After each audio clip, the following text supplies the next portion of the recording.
जब मैं 10th में आया तो 10th में आने के बाद मेरी जिंदगी का सबसे बुरा फेज हुआ। कितने दिन ऐसे भी देखे कि घर में राशन की भी दिक्कत हो रही है, स्वीट पोटैटो खा के घर चल रहा है। 15,000 की जॉब तो दूर की बात है, 6,000 की नौकरी लगी मेरी वोडाफोन कॉल सेंटर के अंदर, और वो मैंने करी इस वजह से क्योंकि मैं 1,500 रुपए ऑलरेडी अपने घुसा चुका था। तो अब मेरी मजबूरी थी कि मुझे करना ही। डायरेक्ट सेलिंग के अंदर भी रगड़ना शुरू किया, मेहनत करनी शुरू करी। शुरुआत में मतलब कुछ भी हाथ नहीं लग रहा था कि जिंदगी में ज्यादा पैसा नहीं कमाना, जिंदगी में ज्यादा पैसा नहीं कमाना, सिर्फ इतना ही कमाना है जितने में ख्वाहिशें पूरी हो जाए। अब अगर ख्वाहिशें ही बड़ी हैं तो क्या करें। Hello everybody, Ashutosh Pradhi has this side, founder of iDigitalpreneur, a company that turned into $1 million startup within just 11 months of starting. एक कंपनी जो 7 करोड़ से ऊपर का व्यापार कर गई और करंट वैल्यूएशन 100 करोड़ से ऊपर की है। लेकिन आज के टाइम पे ये करोड़ों की बातें जिस तरह से होती हैं, इसकी शुरुआत बिल्कुल ऐसी नहीं थी। इसकी शुरुआत बहुत हम्बल बिगिनिंग्स कह सकते हैं हम। मैं बिहार के एक छोटे से जिले सीतामढ़ी से बिलोंग करता हूँ। सीतामढ़ी में भी एक गाँव है, बहुत छोटा सा गाँव है हरदिया, वहां से बिलोंग करता हूँ। हम जॉइंट फैमिली में पले बड़े थे। तो जॉइंट फैमिली के अंदर मेरे तीनों चाचा गवर्नमेंट एम्प्लॉइज थे। मेरे फादर ने कभी जॉब नहीं करी वहां पे। वो क्योंकि हम बैकग्राउंड से फैमिली बैकग्राउंड से बहुत ज्यादा बढ़िया थे, तो पापा को जॉब करने की कभी जरूरत ही नहीं पड़ी थी। पर बीइंग अ चाइल्ड 4-5 साल का मैं था, तो मेरे से ज्यादा शैतान बच्चा शायद उस गाँव में कोई था। मतलब गिल्ली डंडा खेलना, कंचे खेलना, भागते रहना, ठीक है, और दोपहर के टाइम पे भी लड़ाई झगड़े करना, अलग अलग जगह पे जाना। रोज की शिकायतें मेरी मम्मी को मिलती थी कि आपका बच्चा बिल्कुल बर्बाद है, खत्म है, इसको ये अगर पढ़ लिख लेगा ना हम समझ जाएंगे कि दुनिया में इसने कुछ किया। तो मम्मी धीरे धीरे डिप्रेस्ड होने लग गई थी बहुत ज्यादा। मम्मी रोज पापा को कहती थी कि हमें यहाँ से निकलना चाहिए, हमें बाहर जाना चाहिए, हमें इसको पढ़ाना चाहिए।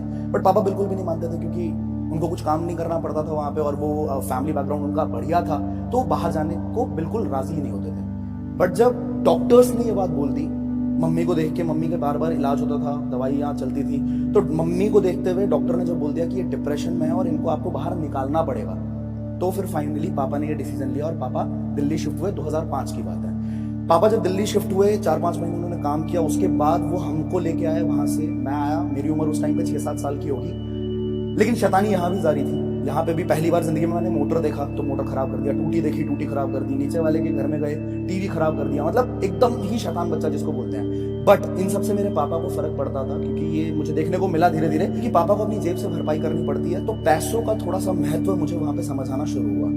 बट देन शैतानी तो शैतानी है, दिल्ली शिफ्ट हो भी चुका है। एक चीज मैंने देखी कि उस टाइम पे पापा सिर्फ 5,000 की जॉब करते थे। सुबह 5 बजे जाते थे, 11 बजे रात को आते थे। उन्होंने मेरे को कितनी बार, अब जब हम बड़े हुए हैं तो बताते हैं कि हमने अपने बच्चों को कभी ऐसे बड़ा होते हुए नहीं देखा, हमने ऐसे बड़ा होते हुए देखा है। मतलब 5 बजे जब मैं जाता था तब भी मैं सो रहा होता था, मतलब पापा जब जाते थे तब भी मैं सो रहा होता था, वो जब आते थे रात के 11 बजे तब भी मैं सो रहा होता था। तो that was the initial life जो हमारी फैमिली में रही है। फिर जब स्कूलिंग करने की बात आई तो मेरे को गुवाहाटी भेज दिया गया 1 साल के लिए, केंद्रीय विद्यालय, क्योंकि पापा को किसी ने बोला कि केंद्रीय विद्यालय में बढ़िया पढ़ाई हो जाती है। एंड सबसे मेजर रीजन था कि उस पर 3 महीने की फीस सिर्फ 500 रुपए होती थी। तो फाइनेंशियल क्राइसिस इतनी थी क्योंकि पापा गांव को छोड़ के आ चुके थे और अब अपने दम पे करना था उनको सब कुछ, तो कहीं ना कहीं से कॉस्ट कटिंग करने की कोशिश चलती थी। मुझे 1 साल के लिए भेज दिया गया असम, और वो मेरी लाइफ का सबसे बड़ा मेजर रोल रहा है क्योंकि असम में ना सारे बच्चे मेरे आसपास के सबके सब असमीज बोलते थे, मुझे हिंदी आती थी, मुझे असमीज भाषा आती ही नहीं थी। तो प्रॉब्लम ये होती थी कि धीरे धीरे मुझे कॉर्नर किया जाना शुरू हो गया। मतलब बुली जिसको बोलते हैं ना कि अरे भाई ये तो पता नहीं कहां से आ गया, कोई बात ही नहीं कर रहा, कोई दोस्त ही नहीं बन रहा मेरा। तो दैट वाज माय पॉइंट जहां पे मैंने बहुत इंफीरियोरिटी कॉम्प्लेक्स को फील किया। वापस आया मैं 1 साल के बाद दिल्ली वापस आया। मैंने ना लोगों से पूछना शुरू कर दिया, मतलब मम्मी से पूछता था, पापा से पूछता था कि पापा अमीर कैसे बनते हैं, पैसा कैसे कमाते हैं। क्योंकि एक चीज फील कर ली थी मैंने कि जो अमीर का बच्चा है ना उसको भी बहुत इज्जत मिल रही है, उसके आसपास भी बहुत सारे दोस्त बन रहे हैं, दोस्ती हो रही है। तो मैंने मम्मी से पूछा कैसे अमीर बनते हैं। मम्मी कहती थी, क्योंकि हम नॉर्थ इंडिया से हैं, तो मम्मी कहती थी कि अगर तुमने पढ़ाई अच्छी कर ली, अगर तुमने ग्रेड्स बढ़िया ले लिया, अगर तुमने सरकारी नौकरी ले ली, आईएएस बन गए, तो तुम अमीर बन जाओगे, तो तुमको पढ़ाई करनी पड़ेगी। ठीक है, दिमाग में धीरे धीरे फीड होना शुरू किया हुआ कि पढ़ाई करनी पड़ेगी, जितनी ज्यादा पढ़ाई करूंगा उतना ज्यादा अच्छी जिंदगी मिल सकती है। एक बार गलती से 7th क्लास की बात है, एसएसटी में मेरे 32 में से 32 नंबर आ गए, फुल नंबर आ गए। पहली बार जिंदगी में मैंने लाइमलाइट को फील किया। पहली बार मैंने देखा कि हर बंदा मेरे आसपास आने की कोशिश कर रहा है। जो बंदा सीधे मुंह बात भी ना करे वो भी कह रहा है कि भाई अगले पेपर में तेरे नीचे बैठूंगा, मैं तेरे साथ बैठूंगा भाई। तो वो जो लाइमलाइट मैंने फील की ना, मेरे को समझ आ गई कि अगर मैं पढ़ूंगा तो लोग मेरी इज्जत करेंगे। ठीक है, उसके बाद तो मैंने ठान लिया था कि अब मैं दिखाऊंगा कि मैं क्या चीज हूं। रगड़ना शुरू किया, दिन के 12-12 घंटे पढ़ाई करने लगा था मैं। और एक चीज रहती थी दिमाग में कि अगर पीटीएम में मेरे पापा जा रहे हैं तो बोर्ड में सबसे ऊपर मेरा नाम दिखना चाहिए। And that happened, actually happened. 10th में 10 CGPA सिक्योर किया, नवभारत टाइम्स में फोटो आई मेरी, बहुत सारे प्राइजेस, अवार्ड्स, गिफ्ट्स मिले, सर्टिफिकेशंस मिली। इनफैक्ट दिल्ली गवर्नमेंट ने 5,000 रुपए भी दिए। मैं अपने घर में ना अपने जनेऊ को पकड़ के ऐसे ऐसे हाथ बजाता रहता था, तो मम्मी को लगा कि इसको गिटार में बहुत ज्यादा इंटरेस्ट है, ये गिटार विटार बजाना चाहता है। तो घर वालों से लड़के, पापा से लड़के इनफैक्ट 1500-2000 का मुझे एक गिटार दिलवाया और मैंने एक स्किल सीखी जिंदगी में पहली बार गिटार। कुछ ही महीनों के अंदर I was one of the best guitarist in the school. इसके बाद 10th में जब मैं आया, अभी तक लाइफ बहुत सॉर्टेड चल रही थी, पर 10th में जब मैं आया तो जिंदगी का सबसे बुरा फेज शुरू हुआ। उस टाइम पे मेरे पापा की जॉब छूट गई, और जब पापा की जॉब छूटी, उनकी एज इतनी हो चुकी थी कि उनको जॉब मिल भी नहीं रही थी। किसी तरीके से छोटा मोटा काम करके वो 15-20 हजार रुपए कमा रहे थे, किसी तरीके से क्रेडिट कार्ड को यूज करके कर्जे लेके, किसी तरीके से सिर्फ घर का मतलब हमें पाल रहे थे। एक तरीके से स्कूल की फीस जा रही थी, घर का किराया जा रहा था, किसी तरीके से घर का गुजारा चल रहा था उसमें। अब जब मैं 10th में आया, तो 10th में आने के बाद मेरी जिंदगी का सबसे बुरा फेज शुरू हुआ। अभी तक सब कुछ ठीक ठाक चल रहा था, बट 10th में आने के बाद मेरे फादर की जॉब खत्म हो गई, जॉब छूट गई। अब उनकी एज इतनी हो चुकी थी कि उनको दोबारा जॉब भी नहीं मिल रही थी, और किसी तरीके से कहीं से 10-15 हजार रुपए वो इनकम जनरेट कर रहे थे, क्रेडिट कार्ड यूज कर रहे थे, कर्जे ले रहे थे और हमें पाल रहे थे। हमने ना प्लान कर लिया था कि अब हमें गांव जाना है, मेरा 12th जैसे ही खत्म हो जाएगा हमें गांव जाना है। उस टाइम पे कुछ ऐसे दिन भी देखे कि होली के टाइम पे रंग खरीदने के पैसे नहीं है, दिवाली के टाइम पे मिठाई खाने के पैसे नहीं है, मिठाई लेने के पैसे नहीं है, और कितने दिन ऐसे भी देखे कि घर में राशन की भी दिक्कत हो रही है, स्वीट पोटैटो खा के घर चल रहा है। ठीक है, वो लाइफ का इतना बुरा फेज था कि उस टाइम पे मैंने सोचा कि मुझे जिंदगी में कुछ करना पड़ेगा, मुझे अपने फैमिली के फाइनेंशियल प्रॉब्लम्स को सॉल्व करने के लिए मुझे कुछ करना पड़ेगा। अब जस्ट बिकॉज मैं एक स्किल को सीख चुका था, तो मैंने गिटार के ट्यूशंस देने शुरू करे, मैं गिटार सिखाना शुरू किया, और 10th की बात है, शायद 10th के एंड की बात है, मैं करीब 1500-2000 रुपए कमाने लग गया था। धीरे धीरे और लोगों को पकड़ा, और कोचिंग पढ़ानी शुरू करी, होम ट्यूशंस भी लेने शुरू करे, तो 4-5 हजार रुपए मैं वहां से कमाने लग गया था। पर जब घर में इतनी परेशानियां चल भी रही थी, उस टाइम पे मेरी एक दिक्कत थी कि मैं अपने फटे हाल अपने दोस्तों को नहीं बताता था, कि सबसे छुपा के रखता था कि अपनी जिंदगी में क्या चल रहा है, क्योंकि दोनों तरह की जिंदगी मैं देख चुका था, लाइमलाइट वाली भी और बुली वाली भी। तो मुझे डर लगा रहता था कि लोग मुझे बुली करेंगे, और इस चक्कर में मैं बहुत लड़ाइयां करता था अपने घर पे कि गांव में जमीन है दादाजी के पास, तो एक जमीन बेच दो और मेरे को बाइक दिला दो, क्योंकि मेरे सारे दोस्तों के पास बाइक है। फिर मैंने 10 CGPA किया तो मुझे आपने कुछ नहीं दिया, मेरे दोस्त ने किया तो उसको आईफोन मिला है, मुझे भी आईफोन चाहिए। ठीक है, तो इनफैक्ट इतनी लड़ाइयां करता था कि एक बार मेरी मम्मी को अंगूठी बेचनी पड़ गई सिर्फ एक लावा का 5,000 का फोन दिलाने के लिए। तो ये मेरी लाइफ में अब मुझे फील होता है कि अगर वो बच्चा मुझे मिल जाए ना, तो मैं खुद उसको बहुत ज्यादा मारूं, इतनी ज्यादा गंदी हरकतें करता था। और मैं आप सबसे विनती करता हूं कि कभी भी इस तरह का व्यवहार अपने परिवार के साथ, अपने पेरेंट्स के साथ ना करें, क्योंकि हमें अंदाजा भी नहीं है कि उनपे माँ बाप पे बीत क्या रही होती है उस टाइम पे। इसके बाद जब घर की परेशानियां और ज्यादा गंदी होने लग गई और ज्यादा बिगड़ने लग गई, तो मैंने अपने कंधे पे जिम्मेदारी उठाने की सोची। मैंने कुछ ट्यूशंस पढ़ाने शुरू करे, होम ट्यूशंस लेने शुरू करे। मैंने फिर उसके बाद किस्मत से मैंने एक स्किल सीख ली थी, गिटार सीख लिया था, तो मैंने गिटार की कोचिंग्स लेनी शुरू करी। महीने का 4-5 हजार रुपए मैंने वहां से कमाना शुरू कर दिया, और अपने खर्चे निकालने, कोचिंग की फीस भरनी, वो सारी चीजें मैं करना शुरू कर चुका था। इसके बाद 12th में मैंने 92% सिक्योर किया PCM से, एंड फाइनली जब ये सिक्योर कर चुका था मैं, मेरे परिवार वाले, रिश्तेदार, बहुत सारे लोगों ने बोलना शुरू किया कि बेटा तुम्हें दिमाग बहुत बढ़िया है, तुम UPSC की तरफ जाओ, तुम IAS को क्रैक करो। मैं भी थोड़ा सा फैसिनेट हो चुका था, क्योंकि मैंने देखा कि नीली बत्ती की गाड़ी मिल सकती है, नौकर चाकर हो सकता है, तो मैं बहुत फैसिनेट हुआ। मैंने अपनी स्ट्रीम शिफ्ट करी, आर्ट्स में शिफ्ट हुआ, मोतीलाल नेहरू कॉलेज दिल्ली यूनिवर्सिटी के अंदर मैंने एडमिशन लिया। तो जब मैं कॉलेज के अंदर गया, एक सबसे बड़ा लाइफ का ट्रांजिशन मुझे वहां पे देखने को मिला कि मैं जा रहा हूँ, टीचर पढ़ाने आ रहे हैं, और 4 बच्चे हैं प्लस क्लास के अंदर जो पढ़ने आ रहे हैं। अब मैं उनसे पूछ रहा हूँ कि तुम क्या करने आए हो, तो वो भी UPSC की तैयारी करने आए हुए हैं। अब मैं देख रहा हूँ कि यार 4 दिन बीत गए, 10 दिन बीत गए, मैं देख रहा हूँ बाकी बच्चे कहाँ पे हैं। तो बाकी बच्चे, कोई पहाड़ी पे जा रहा है, हमारे मोतीलाल के पीछे पहाड़ी थी एक, कोई पहाड़ी पे जा रहा है, कोई वहां पे सत्यानिकेतन में घूम रहा है, कोई कुछ कर रहा है। अब कहा जाता है you are the average of the 5 people you spend your most time with. जिन लोगों के बीच में रहोगे वैसे ही बन जाओगे। धीरे धीरे वो 4 बच्चे जो थे वो भी धीरे धीरे खिसकने शुरू हो गए। तो ऑब्वियस सी बात है, अकेला बच्चा तो पढ़ेगा नहीं, एक बच्चा, 2-3 बच्चे और आ रहे हैं, तो धीरे धीरे बुरी संगतों के अंदर मैं भी जाना शुरू हो गया। और उसके बाद UPSC का सपना तो धीरे धीरे सपना ही रह गया। फिर मैंने थोड़े टाइम बाद, 6-8 महीने बाद रियलाइज किया कि मुझे जिंदगी में कुछ करना पड़ेगा। ऐसा तो मैं कभी नहीं था, और ऐसा मुझे बनना भी नहीं है। मैंने जॉब ढूंढनी शुरू करी, बिकॉज मेरे को एक बात समझ आ गई थी कि मेरे को यहाँ आना बंद करना है, कॉलेज जाना बंद करना है। कॉलेज अगर जाऊंगा भी तो सिर्फ पेपर देने जाऊंगा। फिर मैंने जॉब ढूंढी, कंसल्टेंसी के कॉल्स आने शुरू हुए, मैंने ऑनलाइन फॉर्म फिल करे, कंसल्टेंसी के कॉल्स आए, बहुत छोटी छोटी गलियों में बुलाया, करोल बाग के अंदर छोटा सा ऑफिस, वहां पे गया मैं। 1500-2000 मेरी जेब में थे, जो गिटार सिखा के मैंने थोड़े बहुत बचा रखे थे। वहां पे उस औरत ने मेरे को इतना इन्फ्लुएंस कर दिया कि बस 500 रुपए तुरंत दे दो, अभी अर्जेंसी क्रिएट कर दी कि आपको 15,000 की जॉब चाहिए, बिल्कुल मिल जाएगी, लेकिन अभी भरना पड़ेगा क्योंकि पीछे लाइन लगी पड़ी है। 500 रुपए निकाल के जैसे ही मैंने दिया, उन्होंने बोला कि अगले संडे को यहाँ पे ट्रेनिंग होने वाली है बेटा, वहां पे चले जाना, 1000 रुपए और देने पड़ेंगे। अब मैं ऐसा खींच चुका था कि यार अभी पहले बता देते तो 500 रुपए नहीं देता मैं इसको, बट अब जाना पड़ेगा क्योंकि 500 दे चुका हूँ। वहां पे जाके ट्रेनिंग के दिन 1000 रुपए और दे दिए। फाइनली 15,000 की जॉब तो दूर की बात है, 6,000 की नौकरी लगी मेरी वोडाफोन कॉल सेंटर के अंदर, और वो मैंने करी इस वजह से क्योंकि मैं 1500 रुपए ऑलरेडी अपने घुसा चुका था। तो अब मेरी मजबूरी थी कि मुझे करना ही है। तो दिल्ली जैसे शहर में अगर आप सुबह 8 बजे निकलोगे मेट्रो के अंदर, पैर रखने तक की जगह नहीं होती। ऐसे दिन भी देखे हैं, लोगों की बगलें सूंघ रहा हूं, धक्के मिल रहे हैं इधर उधर, और फिर भी इंसान जा रहा है। रमेश नगर में जाया करता था, 700 कॉल्स एक साथ बज रहे होते थे वहां पे, पूरा मतलब ऑफिस पूरा एक इसके बाद एक कॉल्स लगे हुए हैं, टनना, नमस्कार सर मैं वोडाफोन से बात कर रहा हूँ, और ये वॉइस पूरे दिन चीख चीख के बातें कर रहा हूँ। घर जब गया रात को कान में बज रहा है टनना, बट फिर भी मैंने छोड़ा नहीं, मैं वापस गया वहां पे। जब मैं 6000 की नौकरी कर रहा था, उसमें भी मैंने जनवरी मंथ में स्टार्टिंग करी थी, और मुझे पता लगा कि फरवरी के 20 तारीख तक मुझे पेमेंट मिलने वाली। वो 6000 रुपए की जो मैं बात कर रहा हूँ, वो भी फरवरी के 20 तारीख तक। मतलब वो कंपनी इस तरह से काम करती थी कि अगले महीने के 20 दिन भी काम करा लेगी ताकि आप छोड़ ना पाओ। पर फिर भी मैं कर रहा था क्योंकि 1500 रुपए जा चुके थे मेरे, और वो मुझे निकालने थे। बट किस्मत की बात है, 7 दिन के बाद ही, मुझे मंगलवार का दिन था, मुझे याद है, तो मेरी कॉल एक ऐसे इंसान को लगी जो एक कंपनी के फाउंडर थे, क्लास प्लस, जो कि एक बहुत नामी ब्रांड आज के टाइम पे बन चुका है। तो उन्होंने मेरी आवाज को फोन पे ही पसंद कर लिया। उनको लगा कि यार ये बहुत इन्फ्लुएंशियल बंदा है। उन्होंने मुझसे पूछा कि brother how much are you getting paid over there. मैंने बताया उनको कि मेरी इनकम 12000 है। मैंने ये नहीं बोला 6000 है, मैंने सीधा बोला 12000 है। उन्होंने बोला कि मैं आपको इससे ज्यादा पे कर सकता हूँ, आप आ जाओ इंटरव्यू के लिए।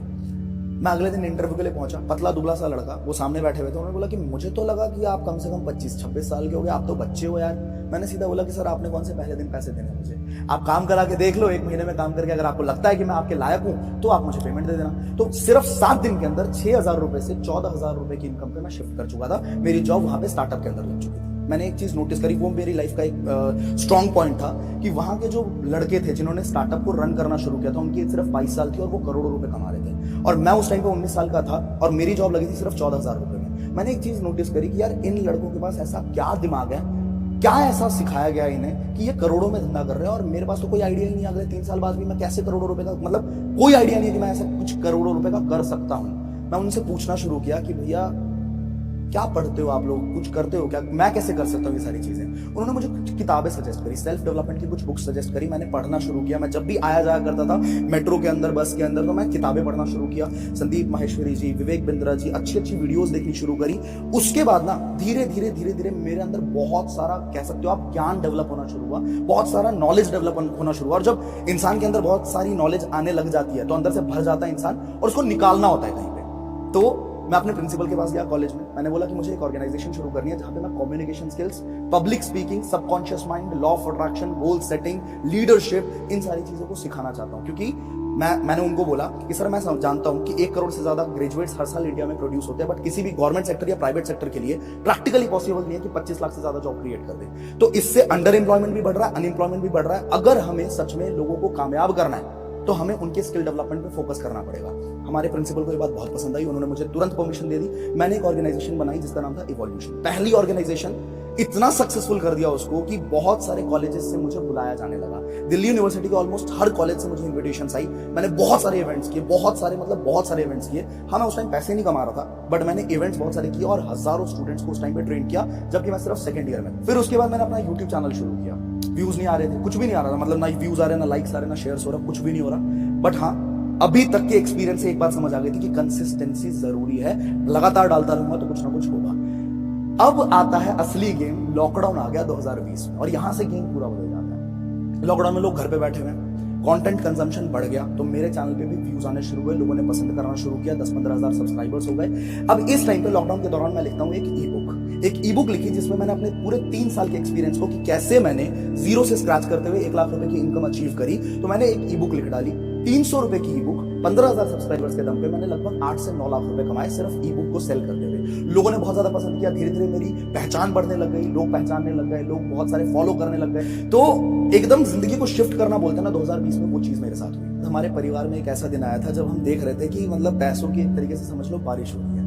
अनायास ही मेरे मुंह से वो भी उस वक्त पे हो रहा था जिस वक्त पे लोग पैसा नहीं कमा पा रहे थे, उनके पास कोई सोर्स ही नहीं था। लोग घर में बैठे हुए थे, लॉकडाउन लगा हुआ था, कोई भी बाहर नहीं जा रहा था। उस टाइम पे मेरे घर में पैसे आ रहे थे। तो एक दिन अनायास ही ऐसे ही बालकनी में खड़े खड़े मेरे मुंह से निकला जय महाकाल, और उस जय महाकाल के निकलने के जस्ट आधे घंटे के अंदर मैंने एक गाना लिख दिया जय महाकाल, जो आज के टाइम पे बहुत वायरल है यूट्यूब के ऊपर। 7 मिलियन व्यूज है, इंस्टाग्राम पे 2 लाख से ज्यादा रील्स बने हुए हैं उसके ऊपर। एंड सबसे ज्यादा खुशी तब होती है जब मैं वापस उज्जैन कभी जाता हूँ तो गली मोहल्ले में बहुत सारे लोग ऐसे मिलते हैं जो मुझे पहचान लेते हैं शक्ल से, और जगह जगह पे अपना खुद का गाना सुनने को मिल जाता है। इनफैक्ट इस बार जब मैं गया था तो मुझे पंडित जी ने पहचान लिया और उन्होंने मुझे गर्भगृह के अंदर बुलाया और वहां पे आधे घंटे तक महाकालेश्वर की पूजा करवाई बहुत अच्छे से। तो वहां मुझे फील होता है कि सुप्रीम की एनर्जी सबसे ऊपर है। तो 2020 में मैंने खुद को एनालाइज किया कि मुझे इतने जबरदस्त रिजल्ट्स, इतनी जबरदस्त ग्रोथ मिली कैसे, और जवाब यह था कि पावर ऑफ स्किल्स। आज के टाइम पे हर बंदा पढ़ाई करता है, मैंने भी बहुत सारी पढ़ाई करी, बहुत अच्छी पढ़ाई करी, बट हर इंसान अपने स्किल्स को पॉलिश नहीं कर पाता, अपने स्किल को डेवलप नहीं कर पाता। अब सवाल यह है कि अगर आप देखोगे आज के बच्चों में कि 4 लोगों में बात करने में बहुत ज्यादा कंफर्टेबल है, बट जब बारी आती है 40-50 लोगों में, 400-500 लोगों में बात करने में पैर कांपने शुरू हो जाते हैं, दिल की धड़कनें बढ़ जाती है, कान गर्म हो जाते हैं, बहुत ज्यादा डर लगने लग जाता है। अब यही है स्किल्स जो हमें डेवलप करने पड़ेंगे, क्योंकि अगर कॉम्पिटिटिव एडवांटेज मार्केट में चाहिए तो आपको कुछ अलग से सीखना पड़ेगा। आज के टाइम पे ना दुनिया इतनी तेजी से बदल गई पिछले 10 सालों में, जितनी पिछले 100 साल में भी नहीं बदली थी।